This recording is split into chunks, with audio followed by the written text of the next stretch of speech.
Nix. Thank you for being here. Yeah, of course. Thank you for having me. How was work today? Today was actually pretty good. It's actually, compared to the craziness of COVID, it's actually slowing down a lot more, which is good. But what about with the war now? Now we got to load up. The Russians are coming, right? Yeah, I know. Actually, we've been waiting for things to spike up with that, and it actually hasn't even really spiked up yet. A lot of people will come in and they'll talk about it. They'll kind of ask us and all, but luckily it's not really affecting us that much right now. Yeah. I kind of hope it doesn't cause another pandemic scare or anything like that, but Isn't that good for you guys? it is, yes. It's good. It's good for sales, but what we like is we like people coming in and buying because they want firearms, not because they're scared and need firearms. But don't people, shouldn't they get firearm? Isn't a firearm something that most people don't know they need or should have, you know? And it's kind of like better to have than not have. 100%, yes. I always tell people it's better to have it and never need it than to need it and not have it, obviously. But a lot of times, especially during COVID, we had a lot of people come in, buy a firearm, and they said, I'm just going to have it. I'm just going to put it in the safe and not do anything with it. And it's just like, that's good, yes. But at the same time, you need to be active with it and train yourself with it too. Go to a class, even if you're just at home, look up YouTube videos, learn how to work your firearm, practice. We sell like the snap caps, the fake bullets. Yeah. I always tell people, get those, practice loading your magazines. It's the first thing I got. I just picked up my Mossberg, and the first thing I said, I need the fake shells, the dummies. Yeah, because then you can practice loading it in, especially with the shotgun, practice loading into the tubes, racking it, everything, just so you can get a feel for the gun. So that way, in case you do need it, you know how it operates, you know how it works. Yeah. Yeah. And then one thing I really like about the Snapcats, if you haven't tried it yet, when you go shoot, if you go with somebody, have them put one in your tube, just random spot. So that way you don't know where it is, because it's really good for training too. Because then you're going to be shooting, and then eventually you're just going to click, and you'll see that you might jerk and react to it. Oh, yeah. I like that. Yes. So that's what I do a lot. With my firearms, like whenever I go to the range, if I go with somebody, I just kind of turn my back and say, put this somewhere in the magazine, or I'll have the range safety officers do it.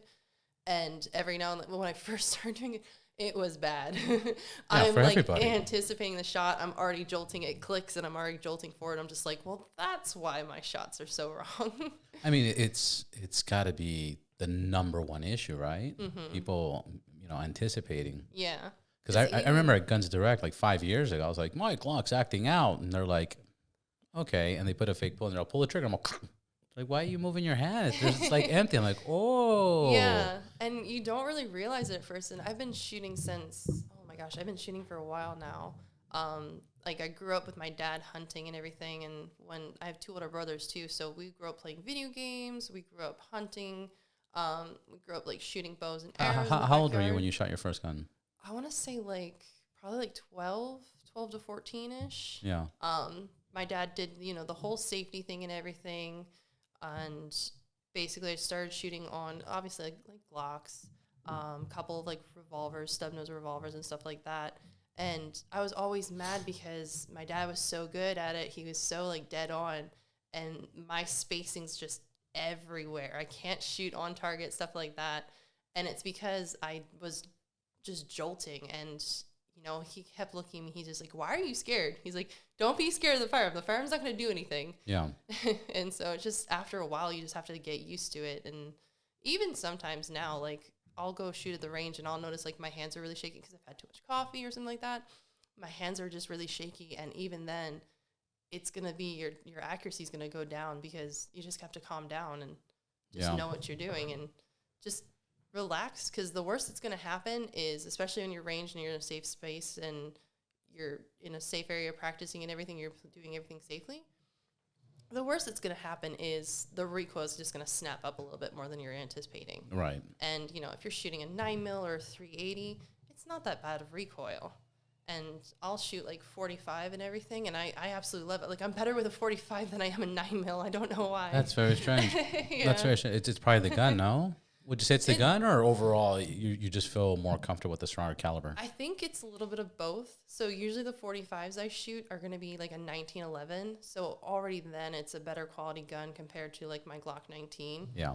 And then I think it's just because it's more powerful that I'm just ready. I know it's going to be more powerful, so I'm ready for it.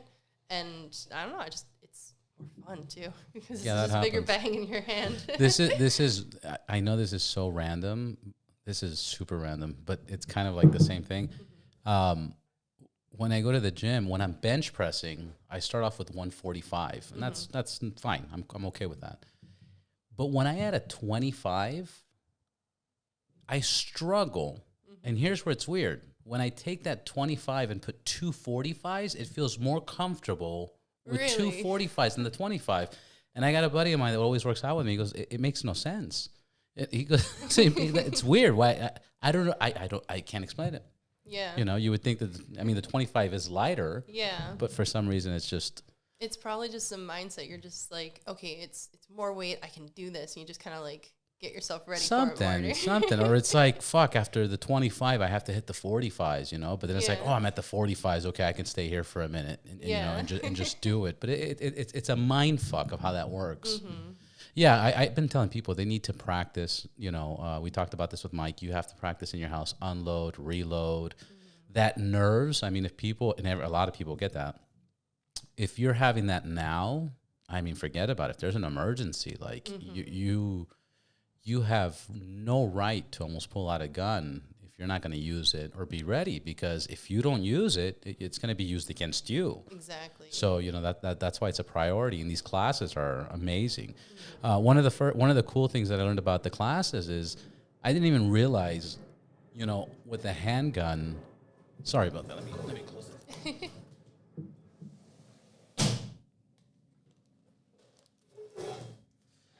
I didn't even realize that, you know, if your left eye is your stronger eye, you need to aim with your left eye. And I didn't know it till they taught me that, you know, I don't know if you know the trick where you make a little... You make the triangle with your hand, and then you just slowly bring it back to whichever eye you focus on, and that's your dominant eye, Yeah, or you just do the triangle, and then when you see it, you just close your left eye, and you'll see the hole, and you close your right eye, and you won't see the hole. Yeah. Like, what's going on? And so now with the gun, I found out that it's my left eye. It doesn't help with the rifle, obviously. You're not you're not going to be able to cross. I've tried. I was like, but it doesn't work at all. Everyone at the range is looking at you like, what is he doing? Yeah. What motorcycle do you ride? I have a Honda VTX. Nice. Yes. And you've been riding, you've had that one for 2 years, right? Yeah, about 2 years now. You've been riding for only 2 years? Or you started riding 2 years ago, or you've been riding before that? No, only riding for about 2 years. Did you take a class? At all. You should take a class too. I know I should. But pretty much I grew up in Maryland, Carroll County, it's like farmland and everything. I had like 5 acres I grew up on. So I've had neighbors with dirt bikes and like 4-wheelers. My brother got a used dirt bike and like it was just trash, and he built it up and everything and all. So I knew the concept of it, and I've been on like a dirt bike before, and it didn't really scare me, but of course I'm not going out on the streets and going like 50. I'm in the backyard going like maybe 15 miles an hour, probably not even that. And I've always wanted to learn how to ride. Like I see it on like movies and TV shows and everything, and it always looks so badass, but it always looks like so fun. And it is. It is 100%, yes. And I've always had like friends of my parents that rode, and I always told them like, oh, will you teach me how to ride? Can you teach me how to ride? And they're always like, oh yeah, no problem. I'll teach you one of these days. I'll teach you one at summertime, because, you know, we have winter, so half the year we can't even ride anyway. And I think my dad always pulled them aside and just said, don't dare teach her how to ride. Do not do it. Because nobody taught me. That's so wrong. I know, but, you know, dad's trying to protect me. Yeah, of course. But it wasn't until, you know, I started working at Guns Direct that my coworker, Juan, he actually, for his birthday, he bought a bike. Which one? I'm kidding. No, which one? I'm kidding. Sorry, Juan. But he had a Harley, the Road King. And he learned how to ride on that bike. His dad was riding before. His dad loves Harleys. He loves Harleys. And I was talking to him about it. I was just like, basically told him this whole story that I've always wanted to ride, but nobody would teach me. So he's like, oh, yeah, I'll teach you how to ride one day. And so, of course, I just shoved off my shoulder. I'm like, oh, I've heard that before. Yeah. One day he shows up at work with an extra helmet, and he's like, all right, after work, you're hopping on the back. Let's go. And we did. We just went. Did a quick little ride. We went to like the gas station and back, and then we went to like another place and back, and I loved it so much. So we started riding around, just like around Burbank area and all. Went on like longer rides on the freeway, and I'm just freaking out. I'm holding on to him for dear life, and I'm loving every moment of it, but I'm like terrified. My eyes are closed and everything. Yeah. And then this was like during COVID, like the peak of the pandemic, where nobody was out, and a lot of places were shutting down. That's a great time to learn. Yes, it was the best time. We went to IKEA parking lot over in Burbank. And the closed one or the new one? The new one, the new big one. Yeah, but it's like, a big parking lot, yeah. Yeah, so we went into the parking lot after work, and after hours, there was nobody there. Nice. And he basically just got off his bike and just said, try it out. And I was like, very nervous, of course. Wow, fucking Juan. Yeah, this is his like new bike, and he knows I'm a new rider and everything. So I sit on it, and he's just like, just get comfortable. He's like, just let go of the clutch a little bit, try to feel like where it starts moving and all. So I did that a little bit. I was just like, okay, I can do this. You know, I rev it a little bit, and he's like, okay, so just let go of the clutch and give it a little bit of gas. And I did it. I went for it a little bit. I kind of panicked. I broke, and boom, bike falls. Luckily, he has the engine guards and all that stuff. Yeah. Thank God he has that. But he's got big Did bike. you pick it up, like, or did he pick it up? He had to pick it up. I couldn't. You can. You just need to know how. It's very easy. He's shown me how, but I tried. I By the couldn't back, really get it. Yeah, you have to like put your back on it and just kind of pull it up like that. But you got to put your butt on the seat. Mm-hmm. You got to put your butt in the seat, grab the little things, and all you're doing is kind of like standing up. Yeah. It's a piece of cake. I tried it, and I couldn't do it, so he had to pick it up for me. You're so tall, too. Yeah. Or I'm not as tall, you know. But that's an advantage. You just, usually if you squat really low, like you literally have to just go straight like a squat. Yeah. And all you do is just kind of stand. It's so easy, I promise you. Yeah. But no, so I felt really bad, obviously, because I figured this was the end of it. I'm going to walk home. He's not even going to give me a ride home. But no, I tried it again, and I went a little bit further, got a little bit better, and over time slowly just went straight, and then slowly added turns into it and stuff like that. And then eventually he found my bike for me. It was his mom's friend's mechanic was selling the Cousins, bike. Uncle, brother, pretty much. sisters. Friend of a friend of a friend who's passing stranger. I know. So it was this bike that this guy's had it for a while. He doesn't ride it. It's a bright like crimson red color bike. Nice. And so he just wanted to sell it, and he didn't want any lowball offers. He was looking for $3,000 for it. It's fair. And so we went, we checked it out. I fell in love with the color instantly. Like I fell in love with the bike instantly. And he rode it around just to make sure it works. Mechanically, checking the brakes, suspension, clutch, all that fun stuff. And ended up falling in love with it. And I was just like, I want it.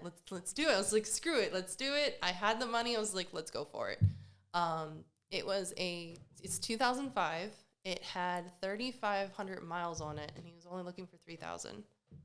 And so it was a steal. It's a no-brainer, yeah. Yeah, and that's something you can ride for 10 years and then sell it for $3,000. Exactly. Or 2,500. Yes. You know. Yeah, and I love it because it's an 1800 too. Yeah. So she's fast. 1800. Wow. Yes. 1800. Mm-hmm. Fucking. It's a cruiser. Yes, pretty much. Nice. Took it to. Have you ever gone to? Well, you ride Harleys, right? Yeah. Okay. I ride. Yeah, I ride Harley. I got a 2020 Street Glide. Mm-hmm. I got a 2020 BMW GSA adventure bike, which is fucking insane. Oh, I bet, yeah. And then I got the electric Harley. How do you like it? I've heard good things about it. You know, every bike I've gotten is so fucking big and humongous and bags, and like the BMW is a beast. The BMW is bigger than the Harley. Yeah. And the Harley's, you know, it's basically like the Road King, but it's got the fairing in the front with the radio and the stereo and the windshield and everything else. That bike to me feels small. Mm-hmm. Okay. The BMW is the Harley's got a 6-gallon tank. The BMW has a 7.8 gallon tank. So it's almost 8 gallons total. It's fucking humongous. Yeah. Then it's got a big cage. When I get on the electric bike, it feels tiny. Oh, I bet. It's the smallest bike I've ridden. I wasn't liking it, to be honest, because I did some local stuff, and I was like, just fucking ride around, town, whatever. Yeah. I wasn't liking it. I have it in my living room as decoration. But 2 weekends ago, I took it out to Malibu.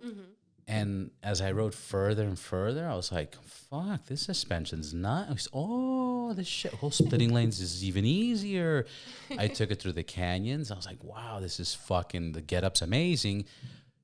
There's no clutch. There's no gears. It's just throttle. Yeah. And it flies. I started liking it. And then I didn't realize I started liking it. I didn't realize. And I was talking to some other people that I met up in Malibu, and they were like, well, you should just raffle it off. And I was like, you know what? I'm going to raffle off the bike and push my cleaning product, Yeah. So I'm still trying to figure that out, but it's basically going to be buy a bottle of Ride Clean for $100, get entered to the raffle for free. And then there's a big electronic motorcycle event, a race on May 22nd. And we'll announce the winner there. So I haven't finished it, and I still got to do all the terms and conditions. But I think I'm going to raffle it. Okay. But now I like it. And then when I got home, I was like, I'm going to raffle it. And I was like, but I like it. The fuck am I going to do now, But it looks like I'm going to raffle it. Okay. But now, my final opinion, it's a cool bike. Okay. It's a good performing, cool bike. No gas, fucking amazing. I have a truck and I have a Tesla. No gas is so fucking cool. It's so cool. Especially out here, yes. Oh, like my truck, if I drive my truck daily, I'm putting gas every 3 days, every 3.5 days. It's $150. Yeah, and it's only going up too. And it's only going up. There's a place in downtown that's at $6.50 a gallon. Oh my God. And that's in downtown. Now, wait till summer. Oh my God. It's supposed to spike up like almost $10 or something. Well, people voted for Biden. Yes. I don't give a fuck. They voted for Biden. I'll take a mean tweet and cheap gas any day over fucking no mean tweets and $6 in gas and war. Yeah. And war. But I'm sorry. So yeah, great bike. But continue. Yes. So your 1800 crimson red. Yes. Oh, I love it. But so what I did is over in Glendale, there is a Honda motorcycle spot. And pretty much they just do it's by the Harley shop, right? Yeah. It's like right around the block. Yeah, they're super close. And they sell some bikes in there and all, but they do a lot of like maintenance and stuff. So I basically brought the bike to them and just kind of was like, can you just make sure she will last? Yeah. So they just did everything. It's a fucking Honda. It's bulletproof. Yes. So they just did the oil change, check the fluids and all that stuff. And then the guy asked me, he's just like, hey, how much did you get this bike for? He's like, I haven't seen one of these in a long time. He's like, I had one customer who absolutely loves the VTX series.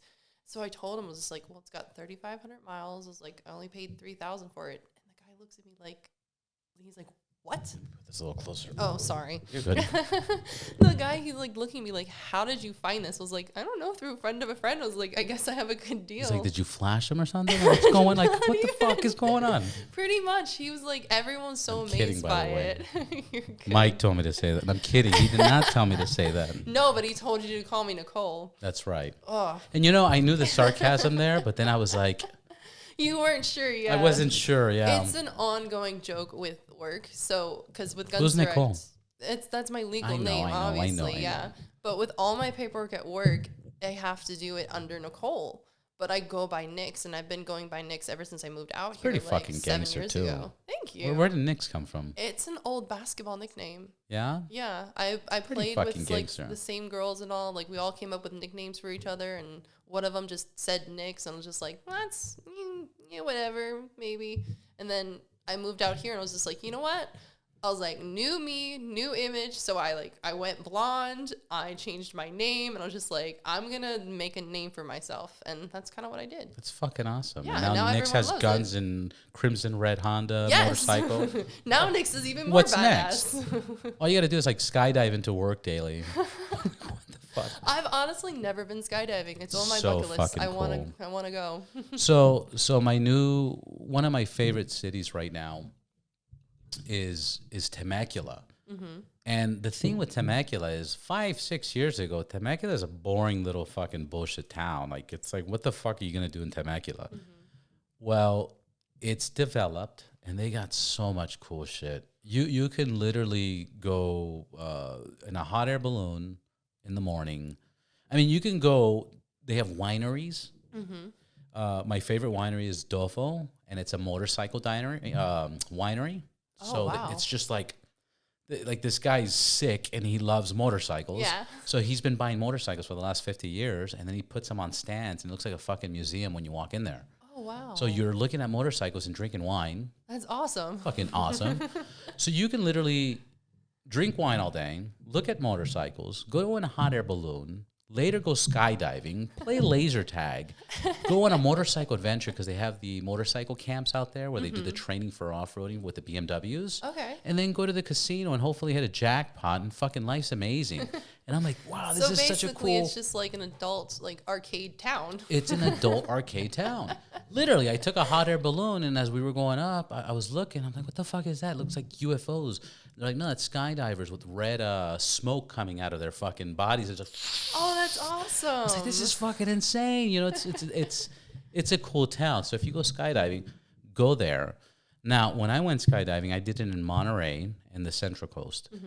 They do the highest skydiving jump, I want to say in the U.S., because the standard is 12,000 and 15,000. Mm-hmm. So I think pretty much Paris does it, which is by Temecula.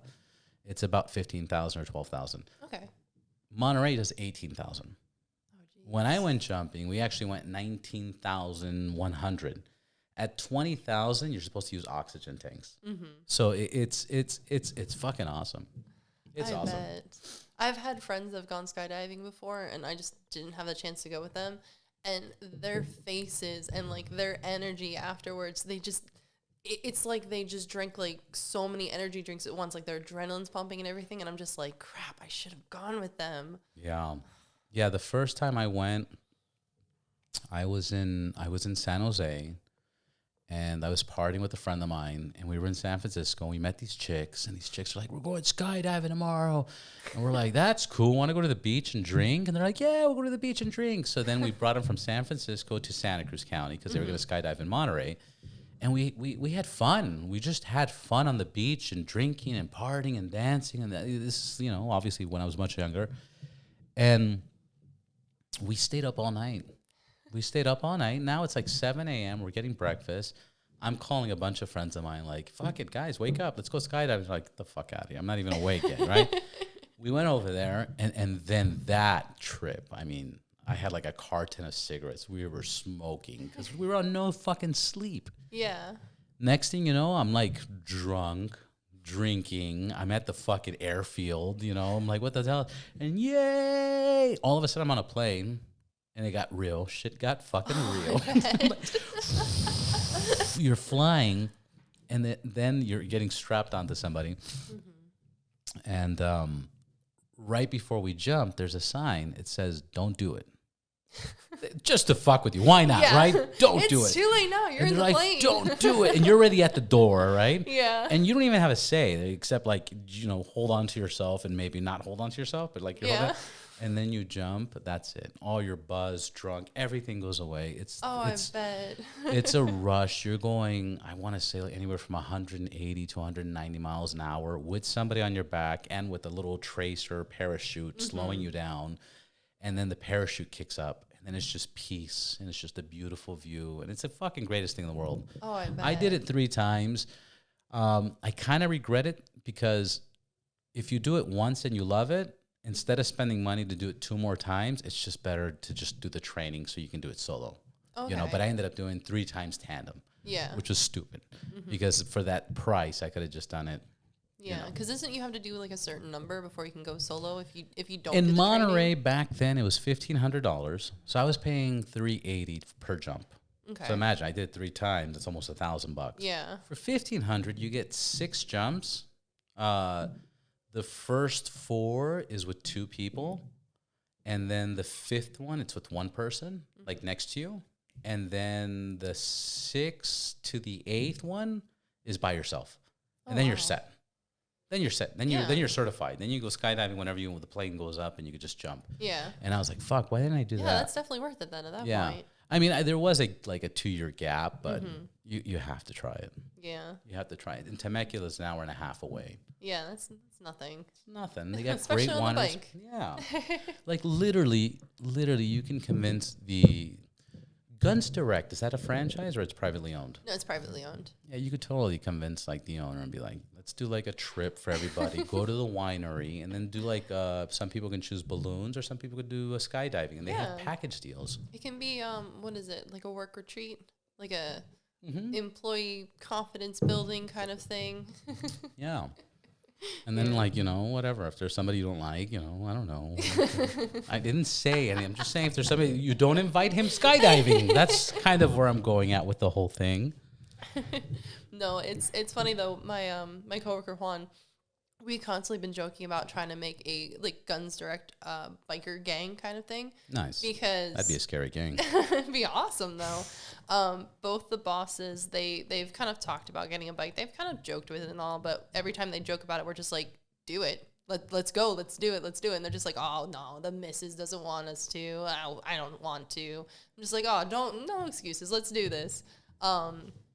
Another one of our coworkers used to ride before. He actually had a VTX, like a 1300, I believe, before when he first joined the military and everything. And he hasn't been riding in a while, but he's been looking at getting another bike, and it's kind of the same thing. He's like, oh, maybe. He's like, my girlfriend doesn't really want me to, and we're just like, no, come on, let's do it. Everybody's doing it. Yeah, and next thing I know, we've got a couple new hires now, and they're kind of looking into bikes, talking about it. They're just like, yeah, I think I might want to do it, and we're just like, let's go. I was like, let's have everyone roll up on bikes. Let's look like a biker bar in the back. Let's do this. This is going to be awesome. It's fucking... Riding a bike is one of the coolest, funnest, most adventurous, amazing experiences. I can't even... I always give this example where I can be cold, I can be tired, I can be sleepy, I can be drained, but two things always happen when I walk towards my bike. When I walk towards the bike, even now, after 20 plus years, the BMW is not even that old, and it's 16,000 miles. I bought it with 2 miles on it. Oh, wow. The Harley, I bought it with 3 miles, and I have 7,000 miles on it. Okay. So just between the two of them, I put over 20-something thousand miles within the year and a half, 2 years.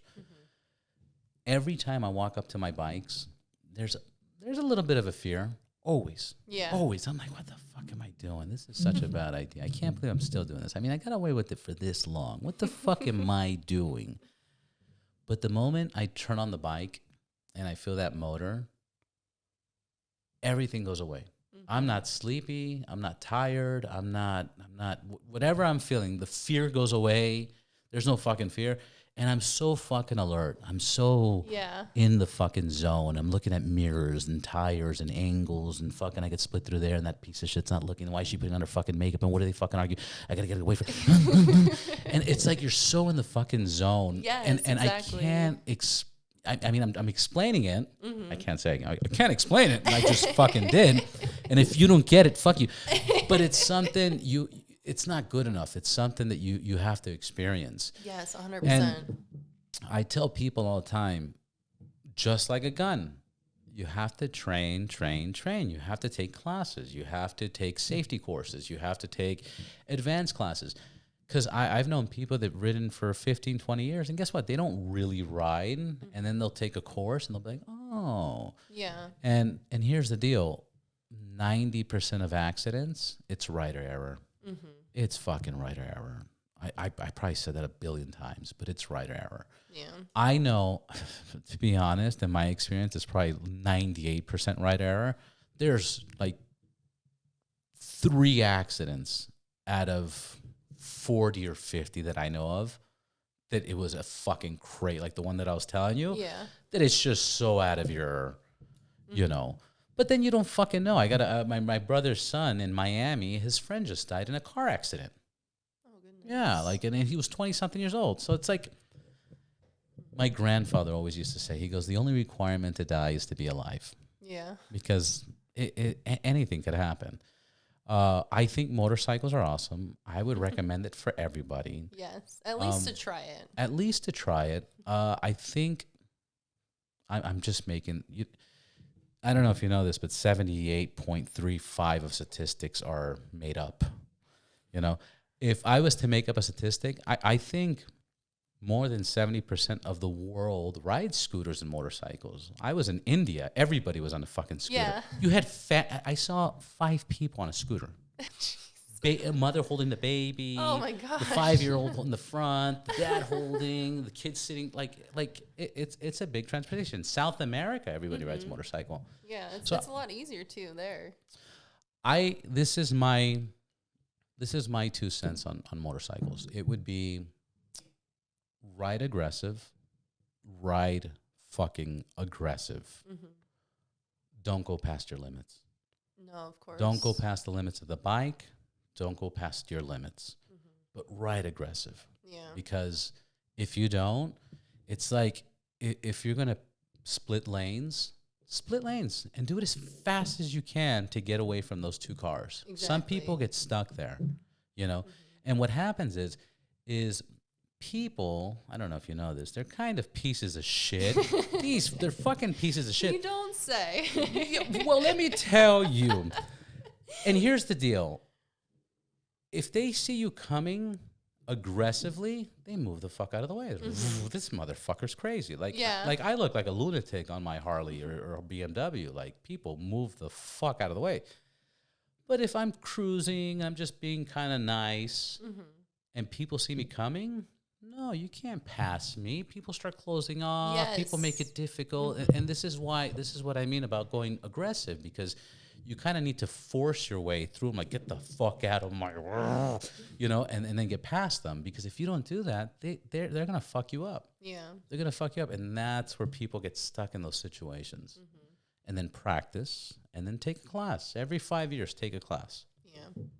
No, there's also, like, I feel like I pay attention. Like, I'm a good driver. I pay attention when I'm driving. You're a woman. I'm not kidding. I'm kidding. Wow. I'm kidding. All right, I'm we're kidding. done. What? I'm kidding. It's jokes. Mike told me to say that. That's going to be my new thing.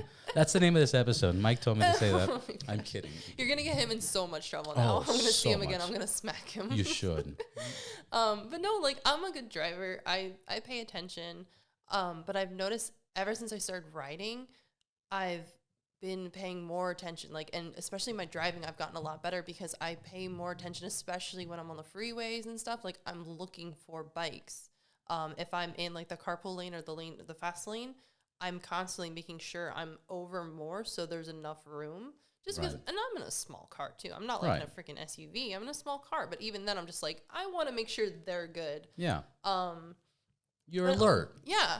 But then on my bike, I'm just like, I'm constantly paying attention. I'm constantly looking around because I've had so many close calls. People just not paying attention on their phones on the freeway and just don't realize that they're drifting over into the next lane. No blink or anything. They're just slowly drifting over.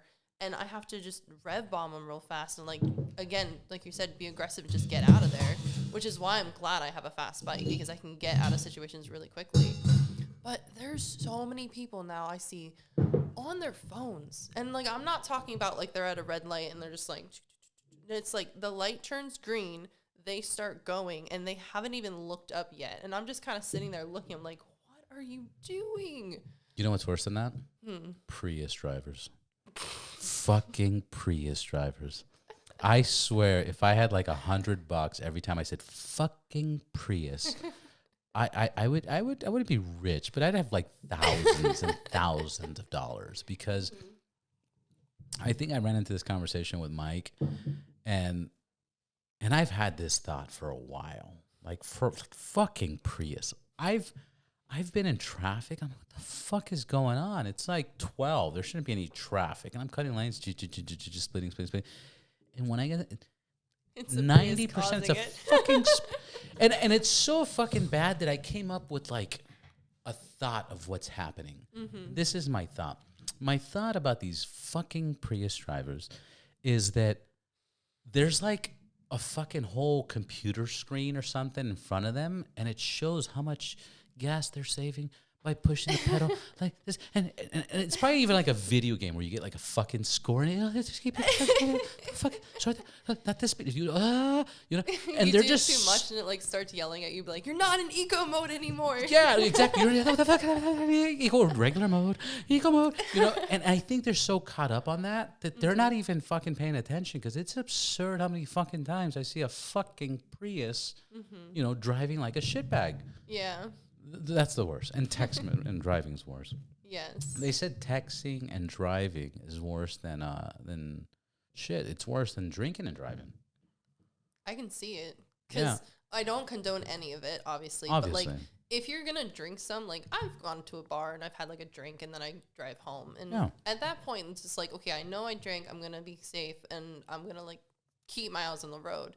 Even if you're like really drunk and you're driving, like, you're still gonna pay attention. But when you're texting and driving, you're not your head is down. Mm-hmm. You're down, or like, but it's been proven, or it's over here, and it's just like, yeah, you can say, oh, I can still see the road, I still have peripheral vision, but even then, it's just like, if like right now, if I'm looking at my phone right here and you throw your hand up, I won't be able to tell you how many fingers you're throwing up. I can tell you you put your hand up, but I can't tell you. And like, if it's during the daytime, you can't see somebody's brake lights. No, none. So it's just like, no, it's more. Yeah. Remember Mythbusters? Mm-hmm. They did a whole fucking thing on it. It was just proven that if you were, because they put the cones very, very close. Mm-hmm. So what they did is they got somebody, what is it, 0.08? Mm-hmm. They got somebody to 0.079, so they weren't breaking any laws. Mm-hmm. And they did the parking lot with cones very close, and they had a turn. There was like this, and at 0.079, no problem. But then they were like, all right, we're going to send you messages, respond to the messages while you're driving. Mm-hmm. They hit so many fucking cones. Like, it was significantly more bad than drinking. Oh, I bet. And then this is my bike rule. Mm-hmm. This is my drinking bike rule. For me. This is for me, okay? You figure out your own fucking bike rule. 2 wheels, 2 drinks. That's it. That's a good one. Yeah. I don't go past that. No. You can use it. You can use it too. No, but for me, 2 wheels, 2 drinks. And because I put that in my head, I really stick to that. Yeah. So I'll be like, oh, I can have 2 beers. Mm-hmm. I'll have 2 shots. I'll have whatever, but 2, that's it. Yeah. Nothing past that. Yeah, and that's smart, because you need to know your limits. Like, of course. Like, I know I could do 5. Yeah, I know I could do but you 8. don't want to do it, though. Right. You're not going to test that. Right, because exactly. God forbid, if you do that, that's the time that something bad's going to happen. Oh, 100%. Yeah. Well, not 100%. I've had a DUI. Mm-hmm. It sucks. It's expensive. It was probably been 15 years. Mm-hmm. But one thing stuck that because you had to do the AA classes and blah blah blah. One thing stuck, and it was like, okay, all you guys are here because you guys got caught drinking and driving. Mm-hmm. But let's be real, you've all done it probably 1,000 times and didn't get caught drinking and driving. Yeah. And I was like, you're so fucking on it, Like, I mean, I'm not gonna say 1,000, but like, you're so on it. Yeah. Especially back, like, I'm older than you. Mm-hmm. We had no fucking Uber or, taking a cab. I never taken a cab in the United States in my life. Every country I've been to, I've taken a cab. But in the U.S., what the fuck? Like, I don't even know how to call a cab. Mm-hmm. So without Uber, like, it was less options. Yeah, of course. But don't drink and drive. Yeah. That's what we got to be careful. Obviously. Just put that disclaimer at the bottom. We do not condone drinking and driving. Just call somebody. It's so simple. $10, you're home on an Uber.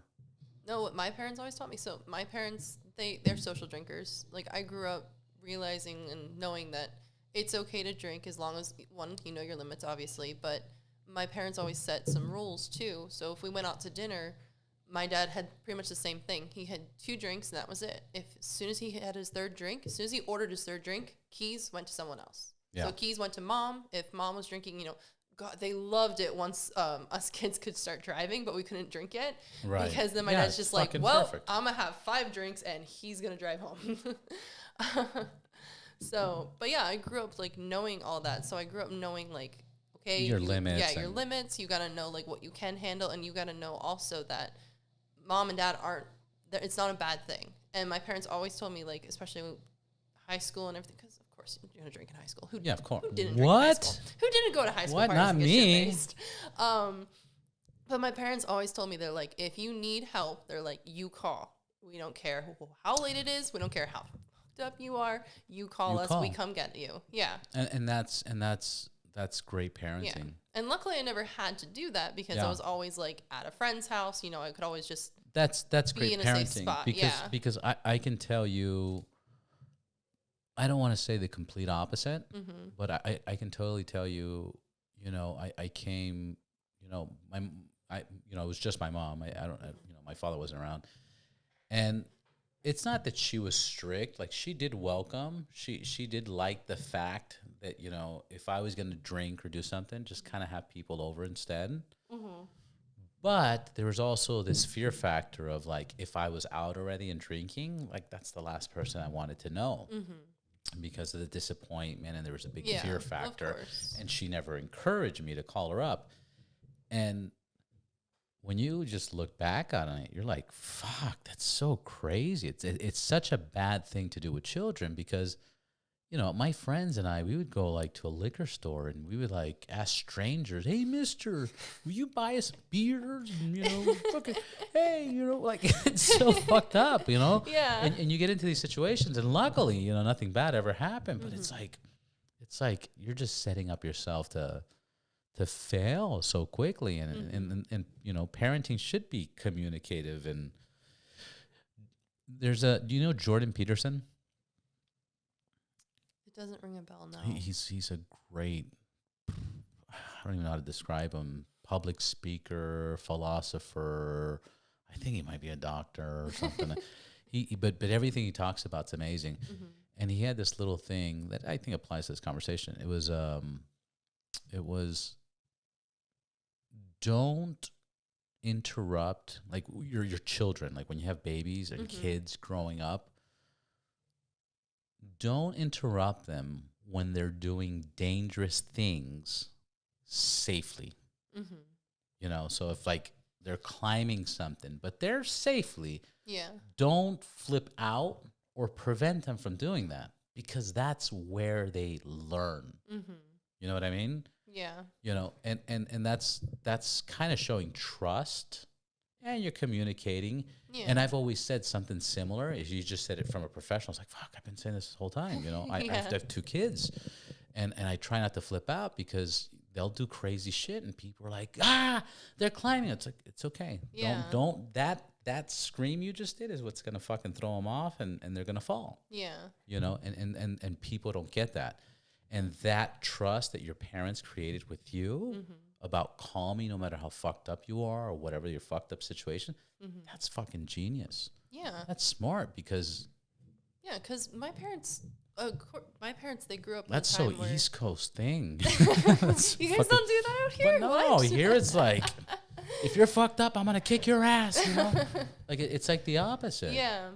But my parents, like, they kind of grew up the same way. They grew up in a time where, you know, you had to be 18 to drink. And my mom's told me stories of, you know, she's just a kid. She's a teenager. She used to go to a party, drink, go home. And if she got pulled over by the cops or something, and if she had a drink or something in the car, they would just make her pour it out. Yeah. She got back in the car and just went home. Yeah. Of course, you cannot get away with that today, obviously. But no, she knew, and both my dad did too. They know, like, we're gonna do stupid things. Kids are always gonna do stupid things. They're gonna try stuff out. They're gonna explore life. They're gonna do some crazy, dangerous stuff because they want to, and it's because it's cool. Of course. So my thing is, I love how my parents. It's cool. It's because we're stupid. Yeah, that too. You know, just why not? It's the why not attitude. Exactly. But I love how my parents grew me up because they're just like, regardless what happens, they're like, we will be there to help you clean up your mess. So, like, of course they're going to be a little disappointed. There's going to be some judgment, but they're going to be there. And so I personally, I don't want kids, but I feel like if I ever did have kids, it was just like, oh, I'm going to be the same way with mine. They're going to call me up. They'll be like, Mom, I'm so drunk. I need you to pick me up. And be like, all right, send me the address. We can get Taco Bell on the way home. And then you're going to do chores the next day or something like that. I was like, Because I understand. Just for shits and giggles, why don't you want kids? Because a lot of people are saying the same thing. Yeah. So many people right now, like, I don't want kids. Personally, like, I've just never wanted them. I've always grown up, like, I've loved animals since I was little, and I've always had, like, the maternal instinct for animals, not so much kids. And it's just, I don't know. I don't think I can handle that responsibility. And growing up, especially like middle school into high school, I clashed with my mom so much. My mom is like my best friend right now. I was literally on the phone with her when you rolled up. Nice. Because she's like in Washington, D.C. right now, or she was, and she's driving home. And so I was talking to her some. But when I grew up, I hated her, and she knows this too. And I was brutal, I was mean, I was harsh. I loved my dad, and I told my dad, like, Mom's making, because she wanted me to be a girly girl and, you know, wear frilly dresses and stuff. But you're fucking riding motorcycles and shooting your gun. Well, they messed up. I have 2 older brothers, so it's like, why would I be a girly girl when I see the boys, you know, playing outside and playing in the mud, playing video games? I was like, I want to do that. I don't want to wear a dress. Like, screw that. So, like, so my thing is, like, luckily, I've had hard talks with my mom, and I've apologized for everything and all, but she loved me through it all, regardless what happened. And, like, she's told me, like, I made her cry, I tore her apart sometimes and all. But my thing is, it's just like, if I had my kid do that to me, I don't think I could take it. Yeah, you would lose your shit. Yeah, I would lose my shit. I would fight. I would just be like, all right, well, you know what? As soon as you're 18, bye-bye, you're on the curb. Go away. Like, I don't think I could handle what I put her through. Yeah. And then my thing is, it's just like, I don't think I could handle, like, because I've had friends that have had kids, like, when they were younger and all. I've had family friends that have kids and all. Like, I can play with them, yes, not a problem and all. Like, I know how to coo a crying baby and everything. Like, I know what to do. But my thing is just, like, I love the satisfaction of, I can give it back to Mom, and then I can walk away, and then I can go get myself a drink, and I don't have to worry about anything. A lot of people are like that. Yeah. A lot of people are like that. You know, I have a 3-year-old right now, and I've said this so many times, especially in LA. People treat dogs better than kids. Yes. You know, dogs like are the new babies, the new grandbabies. 100%. I can go to a store, and or the bank, just take my. And I'm getting looks like, why'd you bring a kid here? Like, what the fuck? He's not even doing anything. Like, what's your problem? Yeah. But it's just looks, and I shouldn't care. But, you know, obviously, like, the priority is like, oh, my child, is everything good with safety? Yeah. Is there any fucking? So you do that, but, you know, then obviously I go out all the time, and strangers just run up to people's dogs and, oh my God, it's so fucking cute. And I'm like, that dog was licking his asshole. You let him lick your face. And I'm like, that's I do that too every time I see a dog. And I'll see like a fucking cat. Like, cats are assholes. They're fucking assholes. Yes. And people are like, oh my God, it's so cute. And cats will slap you and fucking like, you know, flick shit. It's crazy. But it's interesting because a lot of people don't want kids. Yeah. You know, it's different times. Yeah. And I mean, the world's pretty fucking overpopulated. I get that. That too, yeah. And then my thing is, that would have been awesome if that was your answer. The world's too populated. I don't think we need. We need less people. We need less people. But then like my thing is too, and I constantly joke with friends about this too. Is like especially during COVID, like I started drinking a lot more. During COVID, yeah, who didn't? And you know, people would be bringing us because the store was slammed constantly, like 24/7 almost. It felt like, basically from the time we opened till close, we're slammed with customers. Like we don't have time to just like eat or like drink water or anything. But we constantly had people bringing us like pizza and donuts. We all gained so much weight. We were begging people to bring us like veggie trays and stuff. So we had something. So we had something healthy to eat for once. But we had a lot of people bring us. My first White Claw ever was during the COVID pandemic. Really? Because people were bringing us like Modelo's and White Claws, and then next thing you know, people are starting to bring us hard alcohol, hilarious, like vodkas, whiskeys, and tequilas. You want a refill? Yeah, sure. So I actually tried a whole bunch of different tequilas during the pandemic. That's ice for the people that are not watching. And tequila is like my absolute favorite. Were you always into tequila, or is that like a new phase? That was like college phase is when I started getting into it. So I went through a whole like vodka phase, obviously, like everybody does. It's kind of a little bit in bad taste right now, but I loved Russian vodka, like the Russian standard vodka. Russia vodka, I can fucking do. Yes. I hate Belvedere. So good. I hate Grey Goose. Oh, I don't like Grey Goose at all either. Like smeared off like the little mixed drinks, and then smeared off vodka and Grey Goose and Belvedere. They give me a weird fucking cramp on my neck that I can't even explain. I'll take like a few shots and I'll be like, what the fuck is this? And it's only with those vodkas. And then I tried some Russian vodkas, which we shouldn't be. I know, we'll just call it our vodka. Yeah. Our vodka. Robert vodka. There you go. I'll have like, our vodka. and nothing. It's good. Yeah. Especially when you put it in the freezer. Mm-hmm. You pull it out. So good. It's smooth and it's everything. Smooth. I don't even feel like I get drunk compared to like a like a whiskey. Like my phase was in my early 20s was Jack Daniels. God, I can't even smell it now. If I fucking smell it, god damn. Yes, I understand. Yeah. A buddy of mine and I, we used to drink it so much. Like we would drink it every night. We'd finish a bottle every night and party. Mm-hmm. And then we would party more. And then we would get back home. And it's like, it's so much, you have to throw up. Yeah. You have to throw up. Mm-hmm. Look how bad this was. To make myself throw up, because I was already like home, my party night, whatever the case is.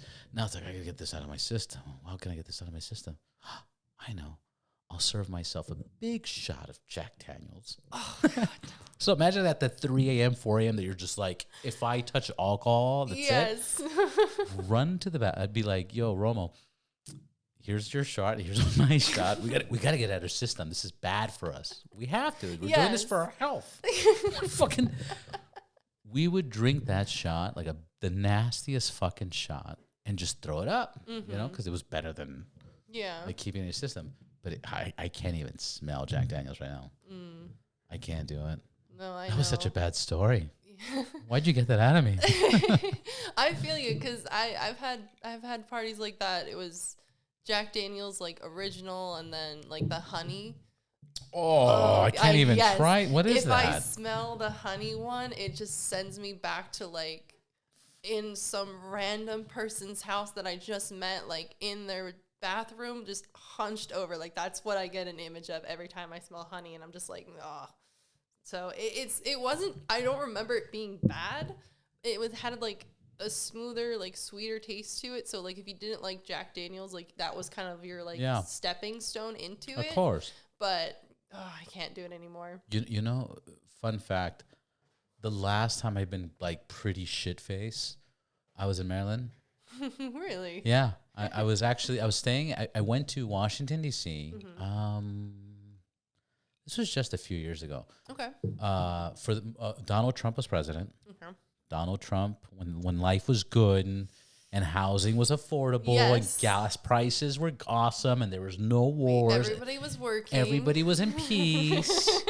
No mandates. We got invited to the presidential prayer breakfast. Oh, okay. Yeah, so I don't know if you're familiar with that, but the president of the United States does a prayer breakfast. I believe it's once a year, and we got invited and we got to see Trump talk and everything. Anyways, we went out and we were in Maryland because they have the casino. Yeah. So beautiful casino. I kind of like casinos. Yes, they're fun. So we went out there and we got shit faced. And after we got shit faced, I had the best pizza I've ever fucking had.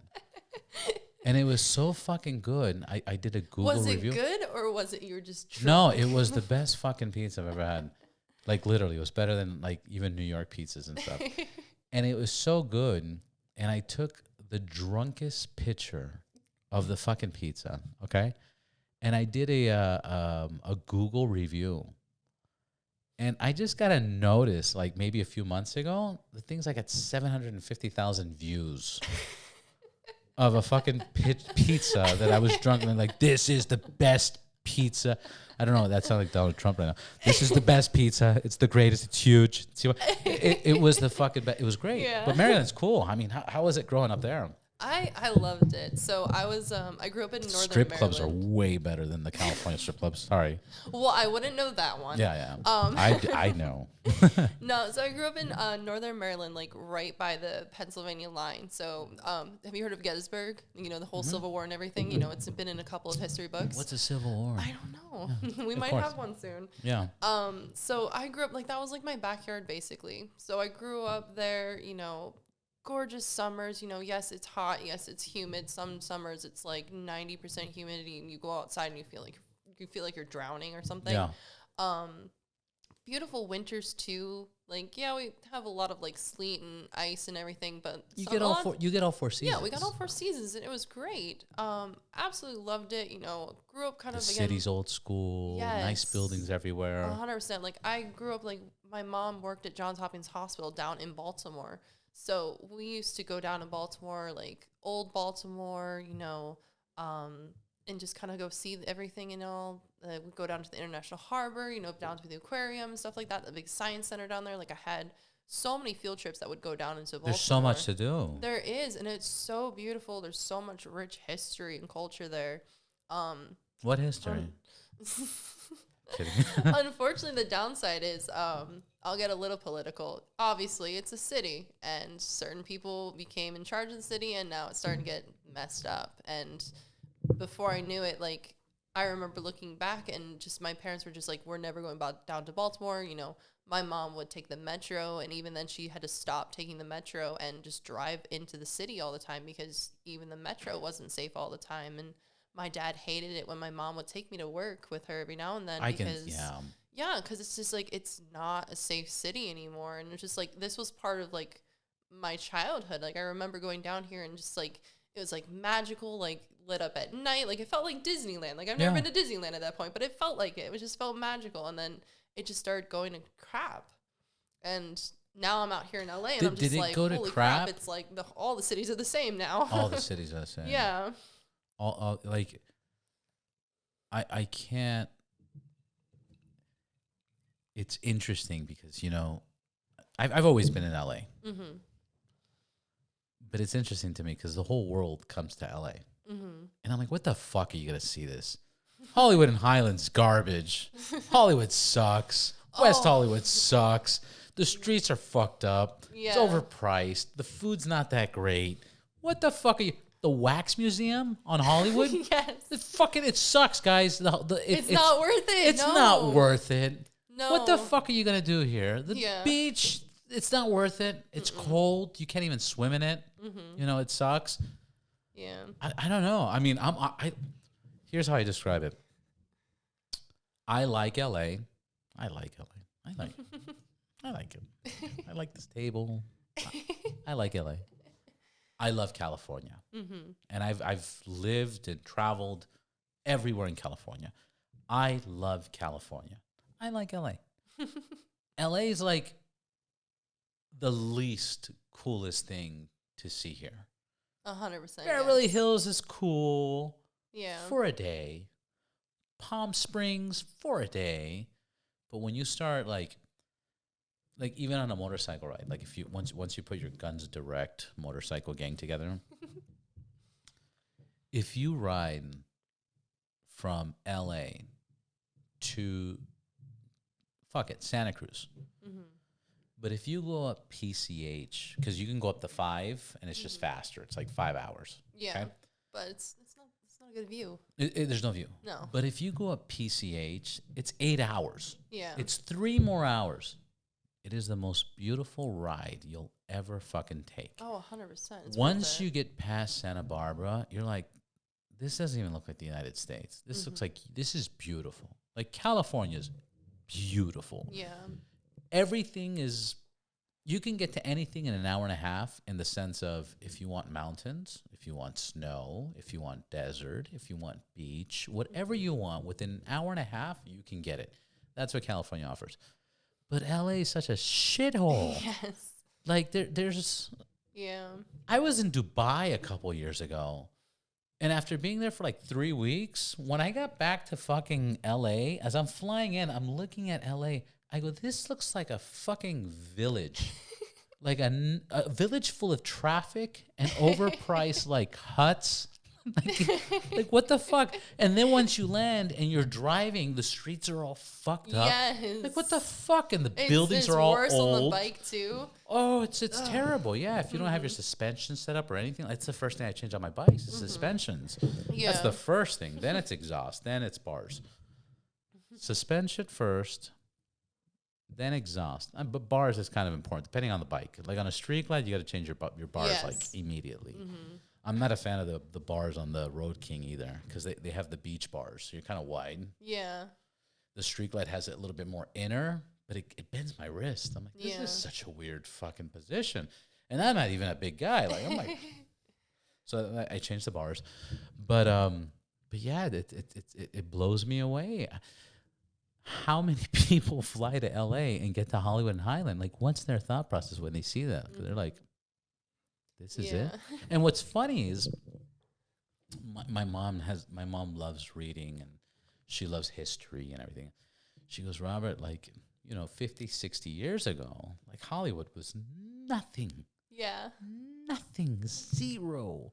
And people would travel to see it and there's nothing to see. Like it was interesting times. Yeah. No, it was funny. I had a good best friend of mine. She came out here probably like, I want to say maybe a year after I moved out here. And it still makes me laugh. She had just a whole list of the stereotypical like touristy things she wanted to do. She wanted to go see Santa Monica Pier. She wanted to go see the stars on the Hollywood Boulevard. She wanted to see Ripley's and the Wax Museum. Like she had all of this. We did it all in less than a day. Oh yeah. We like hit 5 hours. we hit everything on her list.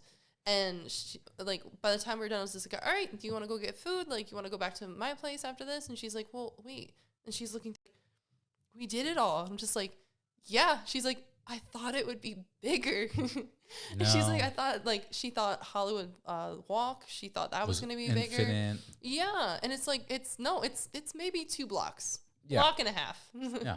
Honestly, at this point, you got like maybe a block that you want to stick to, and after that, you just really don't want to be on that street anymore. Right. And like we went down to Santa Monica Pier and all, and when I took her down, when was this? This was, I want to say maybe like 6 years ago. Okay. Yeah. So still cool. So it was no still COVID, a good place. Yes. Yeah. So it was actually, oh my gosh, it's funny.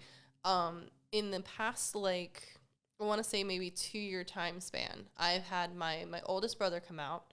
I've had a good childhood friend of mine come out, and then I've had my other middle brother and his wife come out. And they all they came out to visit and all, and they all had the same thing. They wanted to go see Santa Monica Pier for one reason only, GTA. That was the only reason why. They wanted to see the stereotypical road that you drive down, and they wanted to see the pier that you drive off of, and you just run over people and shoot people in the Literally game. the video in game. the video game. Literally the video game. Grand Theft Auto. That's hilarious. So you said GTA. I'm like, she's not meaning the video game, right? But no, yes, 100% the video game. Because like that's what they knew of LA. They knew that's LA. Yeah, they knew that's their sister was in LA, but that's when they thought of LA. They're just like, oh, it's just like GTA. And it's just like, no, not really. No, it is just like it's closer to GTA than how they make it look in Hollywood. Yeah. But no, so my oldest brother came out. I want to say this is like 2 years, maybe like almost 3 years ago now.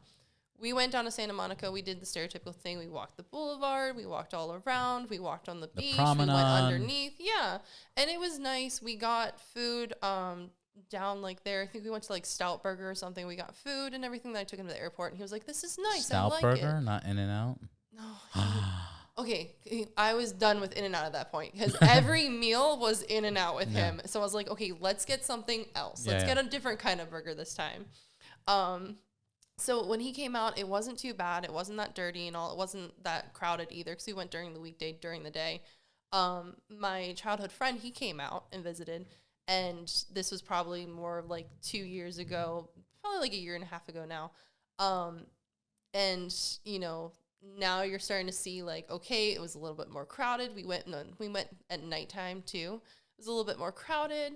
It was a little bit dirtier. You know, we kind of just walked down real fast and we didn't do the beach or anything. And then we came like right back and he was like, all right, I'm glad I saw it. But he's just like, it wasn't really worth it.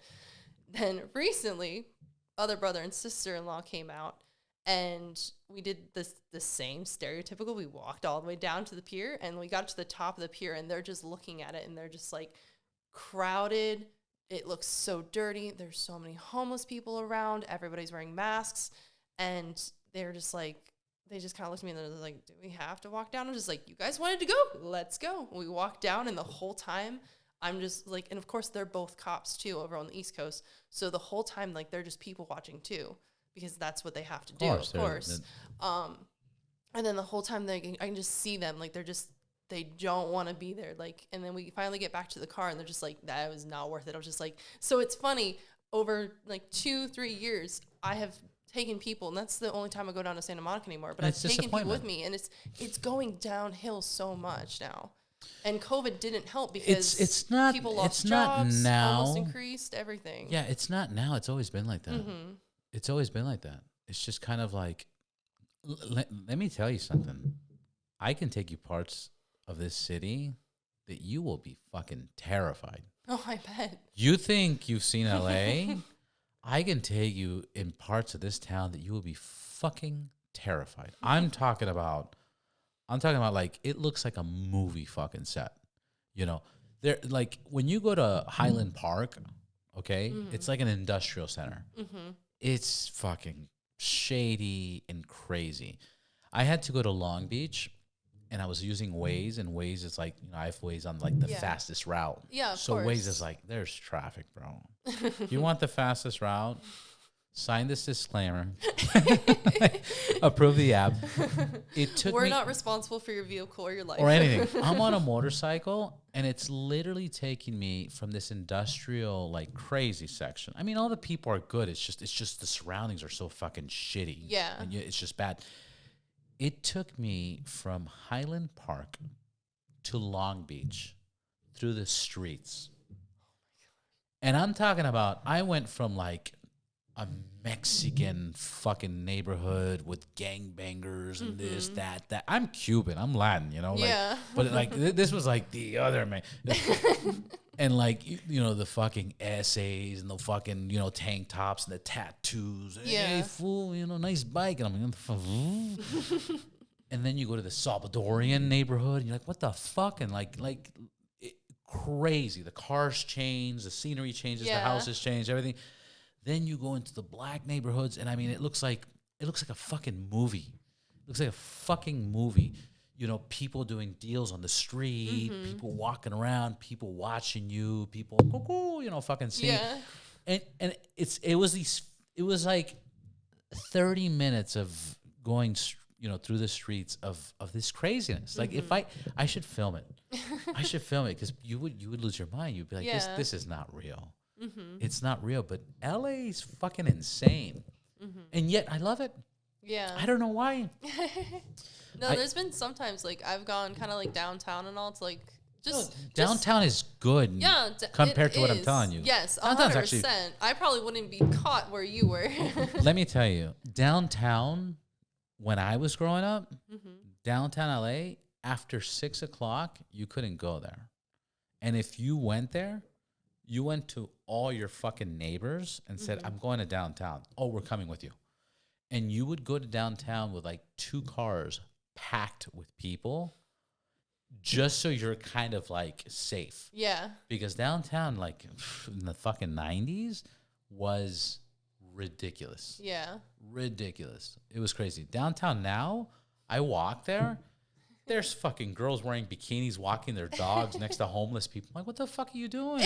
Yeah. Like, this is normal? it's yeah. Downtown's insane. Yes, 100%. Excuse me. But I've ridden down there a couple times, and it's on the bike. Yes, and it's brave. a weird. Yeah, it was a weird thought that it just kind of popped in my head. I was sitting at a red light and on. I'm just kind of thinking. I was like looking around and looking, and I'm just seeing like homeless people, and someone's just going to the bathroom in the street, and I'm seeing like crackheads and stuff and all. And I'm just like thinking to myself, just like, I should probably get out of here, because I was like, I'm on a bike. I can't lock my door. Someone, I have a passenger seat too, so I'm like, someone could just hop on my bike with me, push me off my bike, and I was just like, I kind of want to get out of here. And now, pretty much when I ride, it's like, it's from Van Nuys to work, or it's up into like the national Van forest. Nuys used to be crazy as fuck too. Yes. Now it's kind of cool. It's a lot better now. It's better, yeah. Mm-hmm. Have you been to that Korean spot on Sherman Way and what's that street? And Van Nuys Boulevard. I know what you're talking about, but no, I haven't tried it yet. The best Korean. Really? Yeah. Like I've taken 3 Korean friends of mine there, and they're like, Robert, we're Korean. I'm like, yeah. Koreans don't do all you can eat barbecue, right? Korean barbecue. I go, trust me. They walked out of there and they're like, it's the best Korean food I've ever had. Oh, nice. I took 2 Jewish friends of mine. Mm-hmm. Best fucking, the quality of the fucking meat and the price you pay, it's fucking delicious. Okay. It's fucking delicious. I've only done Korean barbecue twice in my life now, and I fucking love it. Go to that place. I want to. Go to that place because it's interesting. Till I was 25, I was so picky with food. I was the pickiest food eater in the world. Mm-hmm. I didn't eat hamburgers. I didn't eat salads. French fries and chicken nuggets. How do you know? It's every picky eater ever. But till like 25, I didn't go to like eggs. a 5-star restaurant and be like, "Can I get the chicken nuggets, please?" I used to order chicken sandwiches, plain, no lettuce, extra mayo. Like I didn't even eat lettuce. Like I was the pickiest fucking eater in the world. And then after 25, I don't know what happened. I tried. You developed a taste. Something like you know what it was? I had a girlfriend, and then she pissed me off. And then I called one of my friends of mine. I was like, "Where are you?" He's like, "I'm having sushi." I'm like, "Ugh, it's fucking gross. I'll get a teriyaki bowl, but with nothing, just chicken and the rice." Oh my gosh. Yeah, exactly. And I was so pissed that night. And he goes, "Try this." I go, "There's no fucking way, bro. Like, it has fish. It has avocado. It has sesame seeds. I fucking hate sesame seeds. What? There's a shrimp in the fucking middle. There's no fucking way I'm going to try that." He's like, "Try it." And you loved it. I tried it. That thing was so fucking orgasmic. It was. I finished all his food. And I ordered like 10 more. That opened up my appetite to so many things. And then I started like making like fucking custom. I wasn't even eating hamburgers. It was chicken nuggets or chicken sandwiches or Jack in the Box tacos. The fucking 2-for-1, whatever bullshit. I was very picky. Anyways, I don't know where I'm going with this. Where am I going with this? I don't know. We were talking about Korean barbecue, and then you went into this. Yeah. So, okay, that perfect. Same thing. So I didn't like Korean barbecue. Mm-hmm. I didn't know how to do the Korean barbecue experience. So I had it when I was like in my teens, didn't care for it. Had it when I was like 20-something, didn't care for it. Then I started getting into food, and then I started going to the Korean spots in Koreatown. Very good, awesome experience. You realize you're missing out on a lot of good food. Oh my God! Now I fucking love. Now I'll eat anything. But Koreatown is a place that you bring your guests to. Mm-hmm. Very cool. But the place in Van Nuys is so fucking delicious, and it's so. I'm gonna say it's so cheap. Yeah. It's so fucking cheap to get a beer and unlimited meat for like $40 or something tops. That's not bad at all. I'm talking about unlimited meat. Like a buddy of mine, we'll go to the gym and go there. We'll refill the thing like 4 or 5 times. Like, and it's good. You never feel bad. You don't regret anything. It's wonderful. Yeah. You got to check that place out. I definitely want to, because I recently went to, it's kind of a new place. They've been open for a little bit over in Glendale. Korean barbecue in Glendale? Yeah, I know, right? It's really weird. One of my coworkers suggested it, so we went out for his birthday, and we went out on a Saturday night, so of course there's a long wait. We put our names in, they're just like, yeah, it's probably gonna be like an hour and a half. We're like, all right, cool. So we went to Buffalo Wild Wings and just started pounding shots back. Nice. So we just started drinking, taking back shots and stuff. We're just all talking. That's where my coworker was just like, yeah, I wanted to go out for my birthday, and like my other coworker and I, we looked at each other, we're just like, oh shit, it's his birthday. It's like, okay. So of course we ended up paying for the whole night, and he didn't have to pay for anything. Lucky bastard. I know, right? We spoil him. But no, we went to the Korean barbecue and we're just ordering like the brisket. We're ordering steaks. We've got like all the extra fillings and stuff and all like rice. And we ordered, we got like, I don't remember exactly what it's called, but it was like rice wine. It wasn't like sake, but it was like flavored rice wine. It was like apple flavored rice wine. What, sake? Yeah, but it was like Sake's ridiculously sweet, and it was just not worth it at that point because like we're eating meat and we're already drunk. So we were just doing those shots too, and we're just like, oh, this is not good. Yeah. But oh my gosh, we ordered so much. The same thing. We had to replace our thing so many times. We got so much food. We were getting like pork and like bacon and steaks and everything, and the whole time I'm just sitting there. And meanwhile, I'm with two guys that like they eat food.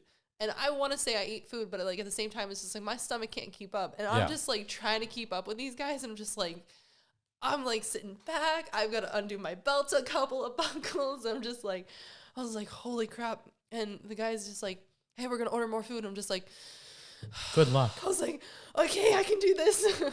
I don't know what. It's so good. And like, I don't know what it is. I love it so much. Yeah, it's fucking delicious. I don't know what it is. It's such a great concept. You just unlimited meat and you cook your own food. It's just like, why not? And you smell wonderful afterwards. Yes. You go home, you don't want to take your clothes off because you're just like, steak. Let me put it in my bed. Yes. Roll all over my bed. I got a buddy of mine, Guillermo. He's fucking ripped. He's fucking ripped. And he eats, if you look at his daily meals, it looks like it looks like my leftovers. Like it's just like a piece of chicken and like a piece of broccoli. Like, you know, that's how he maintains. Yeah. And he goes to gym every fucking day, never fails, whatever.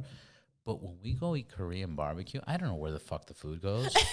I don't know where it goes. He's just a vacuum at that point. At that point, like in Spanish, we have a saying called hambre vieja, which means like that's old hunger. Like that's old hunger. Like you've been starving for a very long time, and that's how you're doing that shit. Because he eats so much. Like I tap out before him. Like, you know, like there's a few times I'll keep up, but there's a time like, bro, like get the fuck out of here, man. Because I'll focus on all the meat. Yeah. But then look at my mouth watering. But he'll order the fried rice with like the seafood and the meat, and he'll finish the fried rice. He keeps up with the meat. He does the rice thing, and this episode's gonna be called Korean food. You know, but anyways, I don't know where he puts it. One time, my mother made some food. This is when I first met him, like 15 years ago. My mom made some food, and he finished the plate, and he's like, "Can I have more?"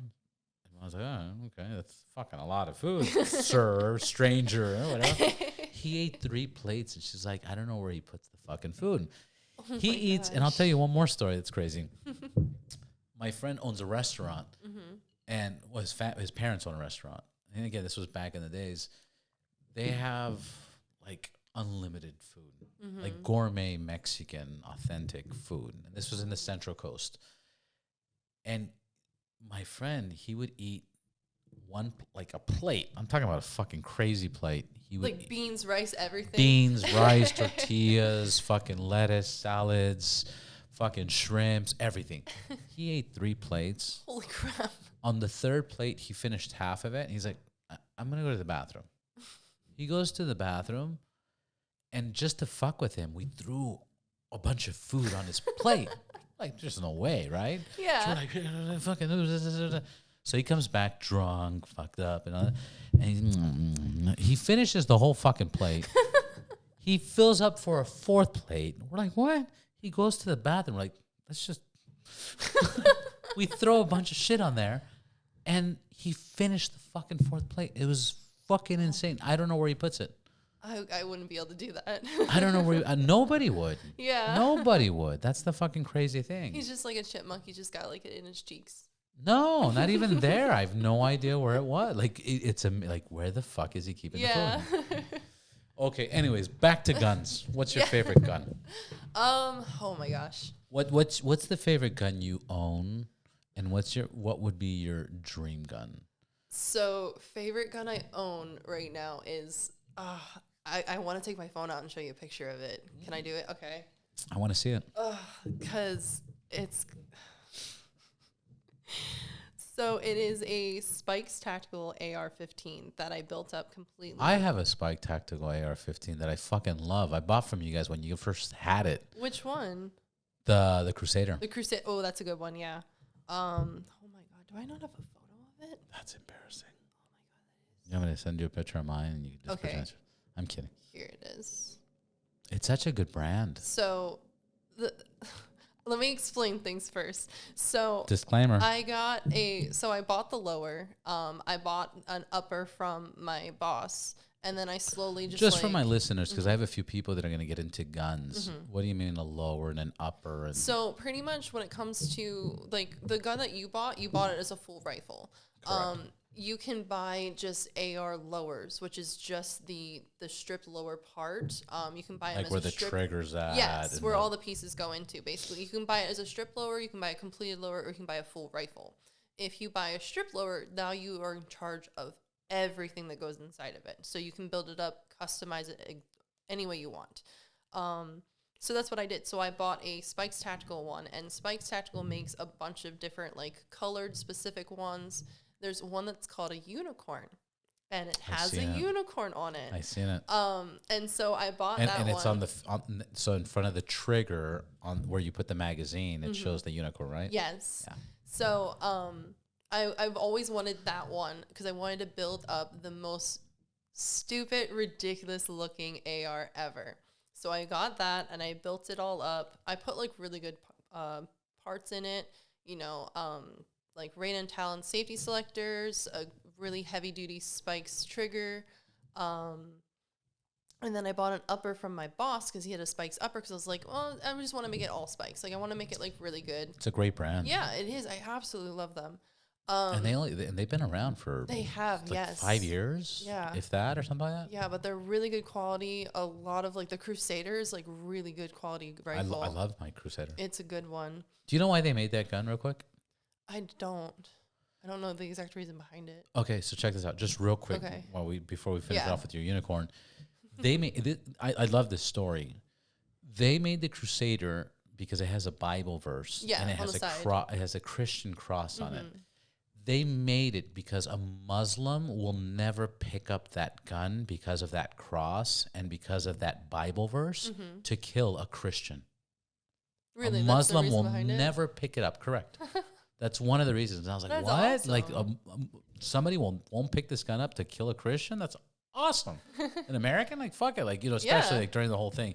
Nothing against Muslim. I have Muslim friends and stuff. But like, if you're going to try to kill a fellow Christian, whatever. Yeah, exactly. So that was a story about that. But go ahead. That's awesome. So you built your gun up. Yes. So I built it up, and then with the rail, I got colored pieces to like put inside the rail slots. So this is what the gun looks like.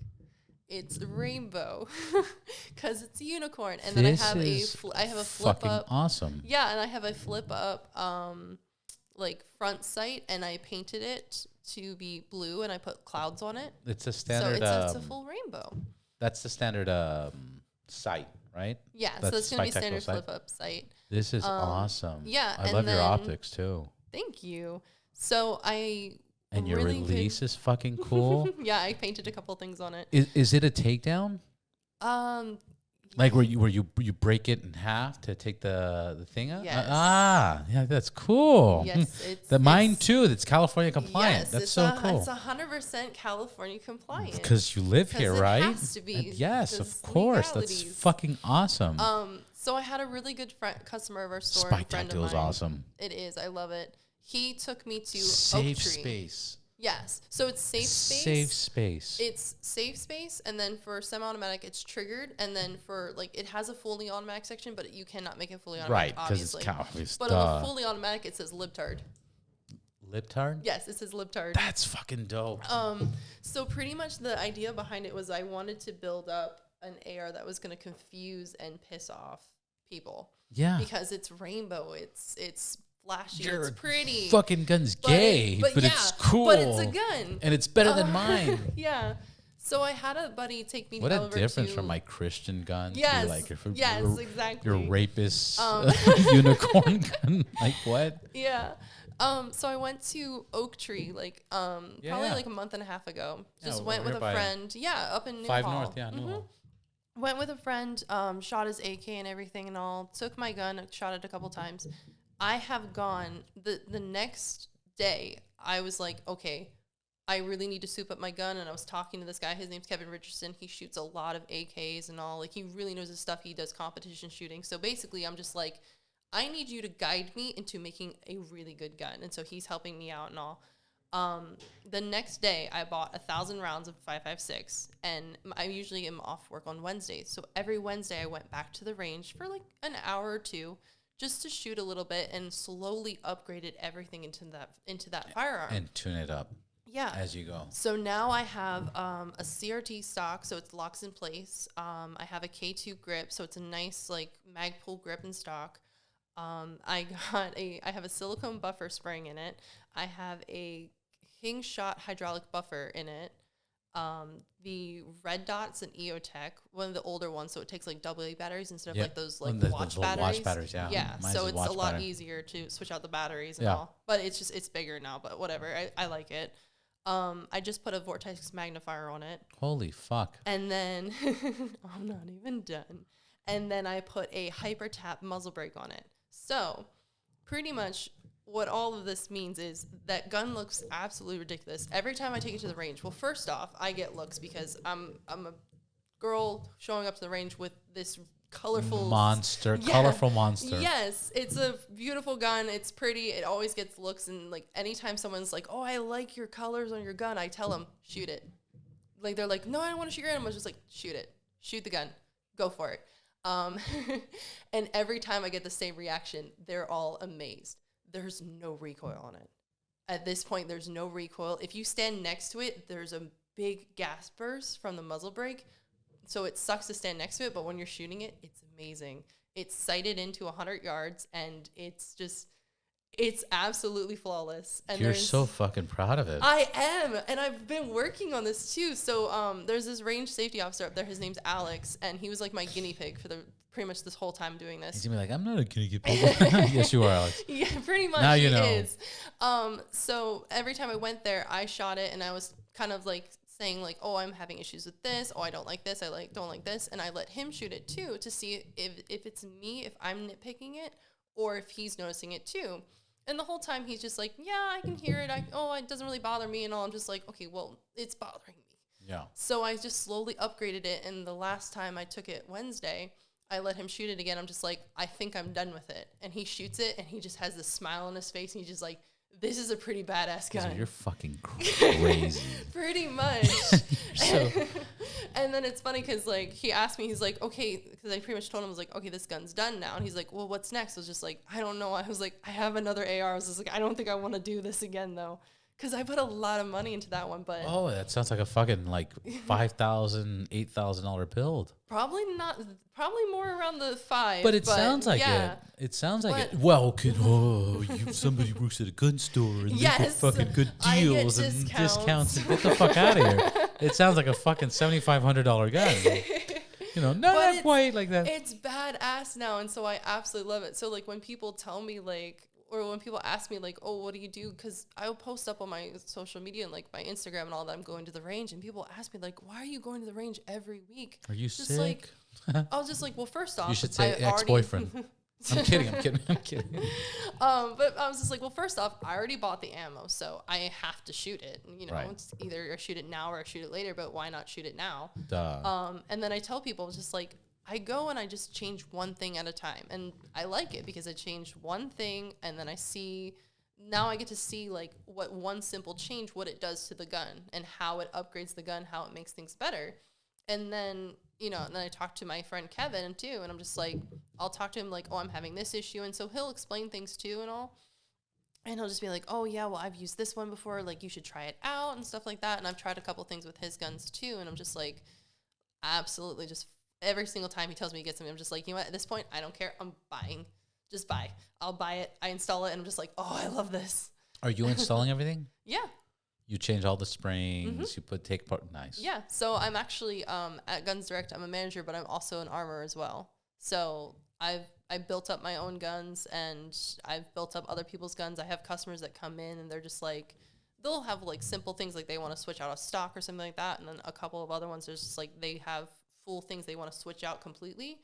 And they'll come to me and they'll just be like, hey, Nix, I brought you a bottle of tequila. Here you go. Here's my gun. I'm just like, oh, hell yeah. Hell yeah. Okay, so that's the thing. Bring you some tequila and we're good. Pretty much, yeah. It was a running joke for the longest time, too. Is like anytime I would help somebody out and all, and they were just like, oh, thank you so much. Thank you so much. And like somebody from the back or like one of my other coworkers would just be like, bring her some tequila. I'm just like, guys, stop it. Mike, stop. What are you doing? I was like, don't tell him that. I was like, keep it going. Because during COVID, for probably about 7-8 months, I didn't need to buy any alcohol because people just brought me tequila. Kept bringing you alcohol. Yes, people just kept bringing me alcohol, and I didn't need to buy anything. I need to ask, what's your favorite tequila? Right now, it's a mix. It's 2 different kinds. So if I'm buying it, it's Cazadorian. And it's the Raspado. Cazadores. Okay. Reposado. I'm white. I'm sorry. I can't that was say the whitest fucking thing I've ever heard in my life. I know. What did you say? Cazadorian? Wow. Cazador. Yeah. Cazadores. Okay. Reposado. Excellent. Yes. Great tequila. So, yes, that's my Old favorite school, one. gangster, yes. delicious. Smooth. I really like that one. And then Adjectivo. I had somebody buy me, like, the sampler thing from, like, the... Now I'm feeling really bad about the Blanco, the Reposado, Añejo. Año, and then extra Año. And I had the little sampler of it. And then for Christmas, I got a big bottle of the extra Año. And holy crap. Have you had 1942? Sweet. Yes, I've had that too. What do you think of that? I like it. It's pretty good. Clase Azul? Yes, I think so. It's a white bottle, porcelain with a bell on top. Yes, I've tried that too. That's one of my favorites. Yeah, and then a lot of times, like, I'll have good customers who I've known for a while too. Like, they'll come in and they'll bring me a bottle of tequila and they're like, "Hey, have you tried this one yet? Like, try this." I'm just like, "Okay, this is like it's free alcohol. Like, I'll try it. I don't care." Fucking A. Yeah, and then usually I drink it. A lot of times I'll drink it like on the rocks, but sometimes what I'll do is Red Bull. Sometimes with Red Bull. The best way I drink it now is a little bit of like cran grape juice. Okay. Yeah, so just like a splash of cran Trader grape, Joe's. and then some LaCroix, or just like sparkling water. Sparkling water. Oh yeah. So I'll do that, and that way it's like it's got a little bit of a flavor to it, but there's no sugar, there's no sweetness. Yeah, the sugar's what fucks you up. I can't do sugar anymore. That's what fucks you up. Yeah. Yeah. Because like when you're young, when you're not 18, but like kind of like that's what fucks you up is the sugar. No, it does. I remember back like in high school and college and all, like friends we would do fireball shots, and I'm just like, back then you can handle it because your body can like filter the sugar out faster. Now, I went to the hangovers are the worst. I've never had one. That's so awesome. Never had one. I know it's gonna happen one day, but so far it hasn't. Well, now that you switched it up, you're fine. Yes, it's true. Sugar. It's fucking sugar. It is. But I went and hung out with a friend. Like, we had like a horror movie night, and we were just doing shots of Fireball the whole time. And so I showed up, and he had the whole Fireball and everything and all, and I was just like, ugh, do I want to do this? And I was just like, all right, fuck it, I'll do it. I think it was a handle, and we probably drank about half of it, maybe a little bit more than half. Oh my God. We had food, like we ate pizza, and like he made like some tri-tip and all. And I took one bite of tri-tip, and then I had to bolt it to the bathroom, and I ran as fast as I could because it was just waterworks. Yes. And I was just like, oh my God. I was just like, it's so embarrassed. This thought just crossed my mind. Mm-hmm. That'd be hilarious. You're like, I never had a hangover. Yeah, I'm 15 years old, and I've never had a hangover. I'm like, what? You're older than 21, right? Yeah. Obviously. Duh. 26, we're good. Okay. This is legal. We're not doing anything I'm wrong. like, how the fuck do you not get a fucking hangover? I've never had one. I've had You've times never where woken up where you've just drank too much. You're like, what the fuck did I do last night? I've had nights where I've drank way too much. Like I've the had honey, nights, the honey Jack Daniels. I've had nights where I have gotten sick. Yes, I've had nights where I've woken up still drunk. Like I've had like a mixture of all of that. But the worst it's ever been is I'm a little bit groggy and I have cotton mouth. All I need to do is drink some water and then boom, I'm good to go. Like there's times like literally in the past like month or two, I've hardcore drank with some friends, woke up, went to work the next day, no problems. Because I can I don't know about now, but like overall, like literally I've done where I've like done a bottle like a night, no problem. Okay, to a friend of mine, boom, boom, boom, let's drink a bottle, boom, boom, boom, bullshit, cards, whatever the case is, no fucking problem. But now it's like, I'm not going to do that because the fucking hangover just sucks. Yeah. And now that I avoided sugar and I stick to like a good vodka or a good tequila, because a lot of the shit you start realizing is sugar's going to fuck you up and quality of alcohol is going to fuck you up. So if you start buying like cheap bullshit, like that's what fucks you up. Like if you look at the Jose Cuervo, like the old school Jose Cuervo, the yellow bottle, that shit's poison. Yeah. You know, but if you get like Jose Cuervo de la Familia, which, you know, from like $14, it's $89. Now you're like, oh, this is better tequila. This is fucking delicious. Actually, it's probably more expensive than that now. Yeah. But yeah, no, Jose Cuervo, like Don Julio, like I kind of stay away from those. I like just Don because I do like them. Yeah, they are good, but that's at the same time, and like Patron's. Patron too, yeah. Like I'll stay away from those because it's just like that's hard. If anything, it's just like. It's like the Glock of tequila. It's like everyone knows it. Everyone drinks it. It was like, I want stuff, like I want to try new stuff and all. And that's how I found, just say it, Cazadores. Yeah, that one. Thank you. I'm never going to say it again. It's fucking amazing. No, you should, no, don't say that. Here's the thing. I met Jean Paul. Jean Paul. He is the founder of Patron, and he's also the partner of Paul Mitchell. So you know Paul Mitchell, the hair, right? Yeah. So Jean Paul, he was selling vacuums. By the way, one of the greatest salesmen I've ever met in my life. This guy talks and you're hooked. You're just like, oh, tell me more information. Anyways, he was like a vacuum salesperson, and then he met Jean Paul.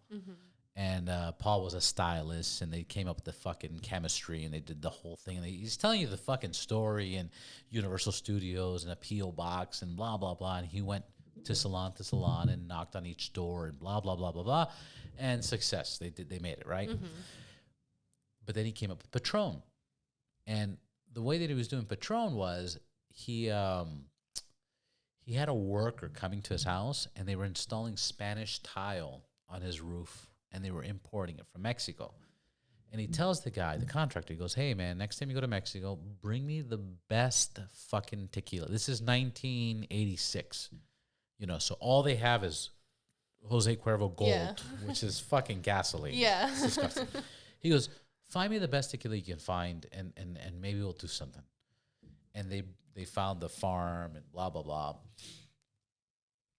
They bring this bottle. And it's just delicious. The guy fucking loves it. It's so fucking good. He goes, patents the name, Patron, makes the fucking bottle, glass bottle, this and that. This is how old school this guy is. He walks onto every bar. Like, we're in Studio City right now. Okay, so Ventura Boulevard is right here. Yeah. Okay.